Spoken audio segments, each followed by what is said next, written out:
लेकर लगातार जो सियासी झटके हैं वो यहां पर सामने आ रहे हैं। और इस बीच आपको बता दें कि उपचुनावों में भी इंडिया ब्लॉक की तुलना में एनडीए का प्रदर्शन लचर रहा। और इस बीच रविवार को उत्तर प्रदेश की राजधानी लखनऊ में बीजेपी के बड़े दिग्गज नेताओं की एक मंथन बैठक सामने आई। और इस बैठक में बीजेपी के राष्ट्रीय अध्यक्ष JP Nadda, CM Yogi Adityanath, UP BJP अध्यक्ष भूपेंद्र चौधरी समेत कई नेता मौजूद रहे। इस समीक्षा बैठक में मुख्यमंत्री योगी आदित्यनाथ ने बहुत बड़ी बात कही। उन्होंने अति आत्मविश्वास को पार्टी की हार की वजह बताया। साथ ही पार्टी में जोश भरते हुए उन्होंने कहा कि बीजेपी को किसी भी तरह से बैकफुट पर आने की जरूरत नहीं है।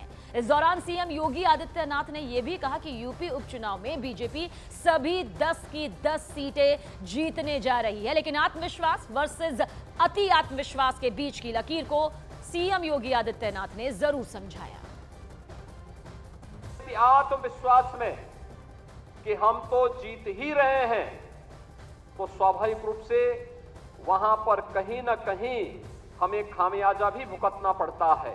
और वह अति आत्मविश्वास कहीं ना कहीं हम लोगों को जहां चोट पहुंचाने में, उस विश्वास पर खरा उतरने में, उन अपेक्षाओं पर खरा उतरने में, जहां कहीं न कहीं उस विश्वास पर कहीं न कहीं चोट पहुंची, वहीं साथ ही साथ जिस विपक्ष ने चुनाव के पहले हिम्मत हार करके बैठ गया था, वो आज फिर से उछल कूद करने का कार्य कर रहा है। नगर निकायों में भारी सफलता प्रदान कराई, सर्वाधिक चेयरमैन और सर्वाधिक पार्षद भी जिताए। और आजमगढ़ और रामपुर के उपचुनाव में भी विजय पताका भारतीय जनता पार्टी ने अपना गाड़ने का काम किया था। कोई कारण नहीं 10 की 10 उपचुनाव फिर से भारतीय जनता पार्टी अपने पक्ष में करने में सफल हो, लेकिन इसके लिए आज से जुड़ना पड़ेगा, लगना पड़ेगा। तो देखिए, ये महामंथन यहां पर हुआ और इस बैठक में बीजेपी के राष्ट्रीय अध्यक्ष जेपी नड्डा भी मौजूद थे। इस दौरान उन्होंने चुनावी नतीजों का जिक्र करते हुए आरोप लगाया कि विपक्ष भ्रम फैलाने की साजिश में सफल हो गया, जिसका असर चुनावों पर पड़ा। कि लोगों में भ्रम फैलाने की कोशिश हुई कि संविधान समाप्त हो जाएगा, संविधान पर आघात होगा, संविधान को हम तोड़ मरोड़ देंगे। मैं ये पूछना चाहता हूं, ये संविधान के साथ छेड़छाड़ करने का काम का इतिहास किसका है? और मैं चाहूंगा कि आगे आप ये बात जन जन तक पहुंचाएं। कौन सी ऐसी पार्टी है जिसको इलाहाबाद हाई कोर्ट ने एक बार कह दिया कि प्रधानमंत्री का चुनाव गलत है और गलत के साथ साथ उनको प्रधानमंत्री के पद पर रहना नहीं चाहिए, तो वो संविधान बदल देते हैं।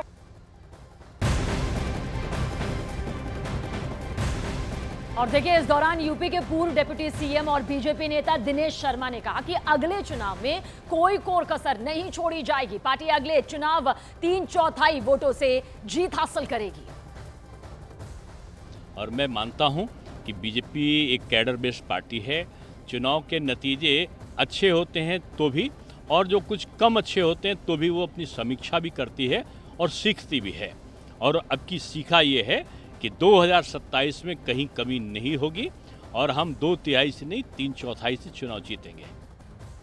और ज्यादा जानकारी के लिए हमारे सहयोगी अमित सिंह हमारे साथ मौजूद है। अमित, साफ तौर पर कहा जा सकता है कि सीएम योगी आदित्यनाथ ने विश्वास, आत्मविश्वास, अति आत्मविश्वास की परिभाषा यहां पर बखूबी बता दी, और साथ ही साथ ये महामंथन किस तरह से अब निकलकर सामने आया है।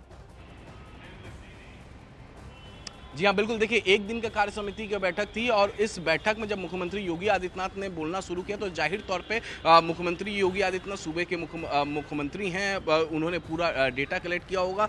तो उसमें उन्होंने कह दिया साफ साफ कि कार्यकर्ताओं का आत्मविश्वास, जिस तरीके से लोकसभा चुनाव में कार्यकर्ता जो है अपने घर से बाहर नहीं निकले, वो ओवर कॉन्फिडेंस में थे कि मोदी योगी के नाम पर तो वोट मिल ही रहा है, वो हर जगह वो जीत रहा है और इसी का खामियाजा उन्हें भुगतना पड़ा। दूसरी तरफ जिस तरीके से अखिलेश और राहुल ने लगातार कैंपेनिंग की उत्तर प्रदेश में, और जिस तरीके से 8 से 8,500 रुपये अकाउंट में जाने की बात कही, और इसके अलावा कॉन्स्टिट्यूशन यानी संविधान बदलने की बात कही, इसके ट्रैप में कहीं ना कहीं आम जनता फंस गई। यही वजह है कि जो इस वक्त जो प्लान बनाया गया है कार्य समिति की बैठक में, दलित वोट को फिर से इकट्ठा करने, अपने पाले में करने के लिए जितने दलित नेता हैं वो सबके घरों में जाएंगे, दलितों के घर में जाएंगे और उनसे बातचीत करेंगे, उन्हें समझाएंगे कि संविधान कहीं से भी खतरे में नहीं है। तो मुख्यमंत्री योगी आदित्यनाथ ने साफ साफ लफ्जों में अपने कार्यकर्ताओं को कह दिया कि अति आत्मविश्वास ये खतरनाक साबित होता है, ओवर कॉन्फिडेंस खतरनाक साबित होता है। डोर टू डोर कैंपेनिंग करनी होगी, डोर टू डोर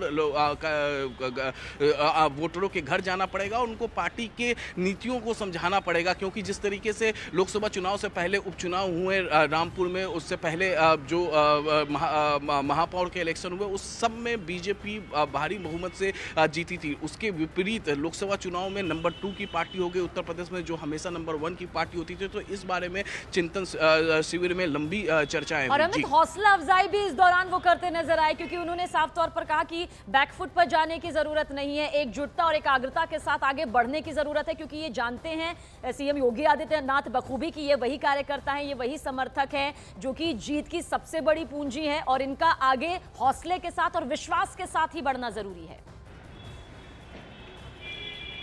देखिए, 2014 के बाद से बीजेपी लगातार चुनाव जीतती रही। 2014 ले लें, 2017 ले लें, 2019 ले लें, लगातार बीजेपी जीतती रही है। तो जाहिर तौर पे जो पूंजी थी बीजेपी के पास वो उनके कार्यकर्ता थे। कार्यकर्ता जिस तरीके से मेहनत करते थे, जिस तरीके से डोर टू डोर वो जाकर विजिट करते थे वोटरों के घर में, लेकिन इस बार कार्यकर्ताओं की उदासीनता, जाहिर तौर पर हमने मन से देखा, कई बड़े नेता ये बोल रहे थे कि कार्यकर्ताओं का सम्मान होगा पार्टी में, कार्यकर्ताओं उदासीन ना हो। तो कार्यकर्ताओं को एक बार फिर से एकजुट करके उनको फील्ड में उतारना, क्योंकि आने वाले दिनों में 10 विधानसभा सीटों पर उपचुनाव होना है। ये सेमीफाइनल के तौर पर भी देखा जा रहा है। विधानसभा चुनाव यानी 27 का जो विधानसभा चुनाव होना है 2027 का, उसका सेमीफाइनल के तौर पर भी देखा जा रहा है उपचुनाव। 10 सीटों पे होना है, जिसमें 5 पर इंडिया गठबंधन का कब्जा है, तो 5 पर बीजेपी का कब्जा है। तो जाहिर तौर पर इसकी भी तैयारी में जुट गई है बीजेपी, और अपने कार्यकर्ताओं को कहा कि साफ साफ लफ्जों में मैसेज दिया कि उनका सम्मान पार्टी में किया जाएगा, क्योंकि कार्यकर्ताओं की वजह से 2014 के बाद से ही वो लगातार चुनाव जीतते आए। जी शुक्रिया जानकारी के लिए अमित, आपका नजर